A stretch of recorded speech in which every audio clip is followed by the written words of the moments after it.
மாஞ்சோலை தேயிலை தோட்ட தொழிலாளர்களுக்கு கொடுக்கப்பட்ட நிலம் ஆக்கிரமிக்கப்பட்டுள்ள புதிய குற்றச்சாட்டு எழுந்துள்ளது அதிர்ச்சியை ஏற்படுத்தியிருக்கிறது.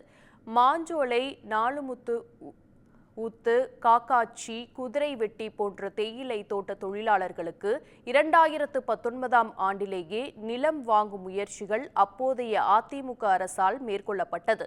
அத்துடன் அவர்கள் அனைவருக்கும் மணிமுத்தாறில் நிலங்கள் ஒதுக்கப்பட்டுள்ளது தகவல் தற்போது வெளியாகியுள்ளது.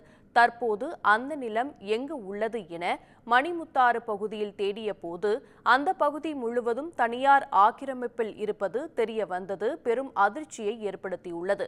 பட்டா நிலங்கள் அழிக்கப்பட்டு 5 வருடங்கள் கடந்த பிறகும் அம்பாசமுத்திரம் வட்டாட்சியர் இது குறித்து தங்களுக்கு நடவடிக்கை எடுத்து நிலத்தை பெற்றுத்தரவில்லை என மாஞ்சோலை தேயிலை தோட்ட தொழிலாளர்கள் புதிதான ஒரு குற்றச்சாட்டை தெரிவித்துள்ளனர். மாஞ்சோலை தொழிலாளர்கள் வெளியேற்றப்படுவது தொடர்பாக பல்வேறு பிரச்சினைகளும் குற்றச்சாட்டுகளும் வெளிக்கொண்டு வந்து கொண்டிருக்கும் நிலையில் இது அதிர்ச்சியை ஏற்படுத்தியுள்ளது. மேலும் அங்குள்ள குடும்பங்கள் வெளியேற்றப்பட்ட பின் மேல்கோதையாறு மின்வாரிய அலுவலகம் பாதிக்கப்படும் என்ற கேள்வியும் எழுந்துள்ளது.